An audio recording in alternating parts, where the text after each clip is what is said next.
Hi, welcome back to Grains in Small Places, and today I have a little special treat. My friend came to me and brought me this little silicone baking mold, and it kind of looks like little gingerbread houses. So I decided to try out a gingerbread muffin, and they're made with fresh milled wheat. So come along and I'll show you what I do. First, we milled the flour. I'm going to use 1 1/3 cup of einkorn berries and mill that into 2 1/4 cup of flour. And to that I'm going to add 1 teaspoon of salt, 1 teaspoon of baking powder, and 1 teaspoon of baking soda, and then a 1/2 cup of olive oil and 1 egg. I'm going to add 1/8 cup of some molasses. I'll make sure to put a link to the printable recipe in the description box below. You can find that recipe on my blog at grainsinsmallplaces.net. And I'll also put a link below to my mill and some of the other things that you might see me using in the video. Okay, and I'm going to use a cup of yogurt, and I like to use my homemade yogurt, but this is all I have left, so I'm probably going to have to supplement with some buttermilk, which I don't have any of that either. So what I'm going to do is, just for the rest that I'm missing, which is probably about a 1/2 cup of milk, and then I'll add a little bit of white vinegar to that to make it acidic. That way it is more like the buttermilk, so it will react to my baking powder and baking soda, which are the leavening agents. If you're interested in learning how to make your own yogurt in your Instant Pot, I'll put a link up here so you can take a look at that, and then I'll also put a link in the description box in case you want to watch that after you're done watching this. And here's where I'm adding that additional milk. I am just eyeballing it just because I kind of know the texture that I'm looking for when I'm making the muffins, and I can clearly tell that this is definitely too dry at this point. And I'm going to go ahead and add a teaspoon of cinnamon. I love to use the Ceylon cinnamon. That's the one that has all the antioxidants and the health benefits. And I'm also going to use a teaspoon of vanilla, and I like to make my own homemade vanilla. I'll put a link to that as well if you're interested in learning how to do that. And today for the sweetener, I'm going to use brown sugar. So about 3/4 cup of brown sugar. And I'm going to mix everything all together. And then I'm going to add some fresh ginger. I like to buy these big heads of ginger and keep them in my freezer in a freezer safe container. And that way I can go ahead and just grate things directly into my baked goods or my recipes. I love to use this in stir fries and Asian dishes also. I'll just grate it on in there. I'm going to look for about a teaspoon or so, and you can peel it if you want, but I find that this works just great in recipes. And I'll just pop that back in the freezer. That way I always have fresh ginger when I need it without it going bad.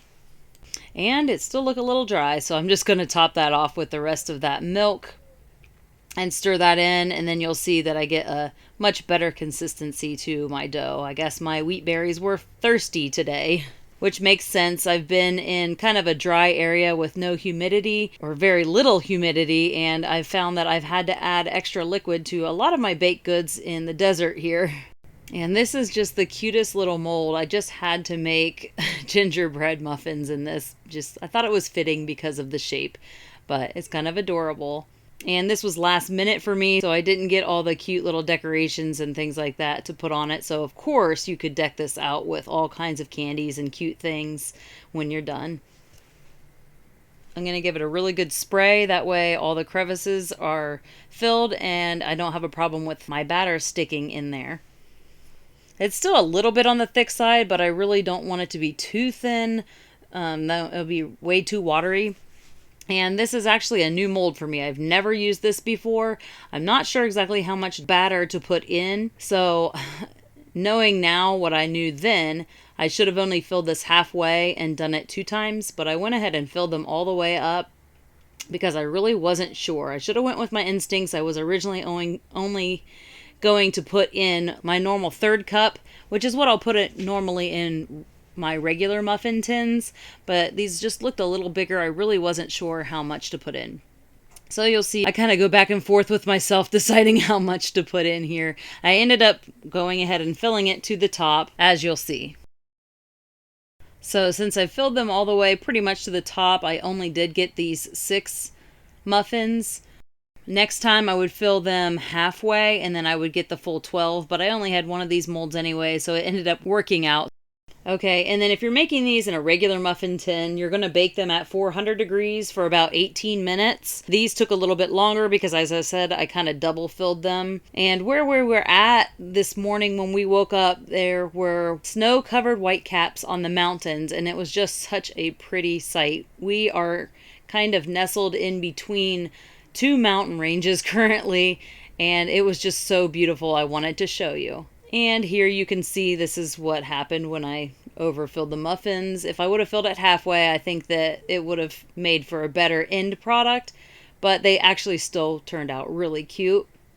And I'm just going to kind of cut the tops off so that they have flat bottoms, as you can see where it's domed over. But you can see they are cooked all the way through, so that's a good sign. And they had a delicious gingerbread spice flavor. And I wasn't sure if these were going to come out of the mold or not, because again, this is new to me. I've never used these silicone molds before.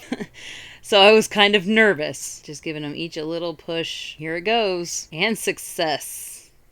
They actually turned out really good. You can even see the details of the little chimneys and the doors and the shingles on the roofs. They're just really cute. And I'm just going to make a little glaze or icing, and I'm going to use about a cup of powdered sugar and a teaspoon of vanilla extract and just a little pinch of salt to balance the sweetness, and about 2 tablespoons of milk. And I didn't measure any of this, so I ended up having to go back and forth with adding a little bit of powdered sugar and a little bit of milk back and forth till I got the consistency that I was looking for. I wanted to be able to just kind of spoon these over the top so it looked kind of like melted snow on the roofs. So I just use a little spoon to apply that on the roofs. And like I was saying before, if I had little candies and decorations and all that, that would have been super cute here, and I could have let everyone kind of get involved, but I wasn't quite prepared. Oh well, there's always next time. And then Matt wanted to give it a shot, so he got a Ziploc bag out and cut the tip off and tried to pipe it on there, but because I made more of a glaze and not a thick like royal icing, it kind of just made a mess. So I said, I'll just use the spoon that I was using. I thought I added a little bit of cute characteristic to each little house. So I would definitely make these again. I did return this little mold back to my friend, so I would just make them in a regular muffin tin, and then I would get just 12 muffins how I normally do. They turned out really cute. Our little gingerbread muffin village. Thank you so much for spending time with me in my kitchen today as we made these cute little gingerbread houses. The little muffins, I think they turned out really cute. And please give me a like and maybe subscribe so you can find out what content I'm putting out next. And don't forget to check out my blog at grainsinsmallplaces.net. And until next time, thanks for stopping by Grains and Small Places. Goodbye.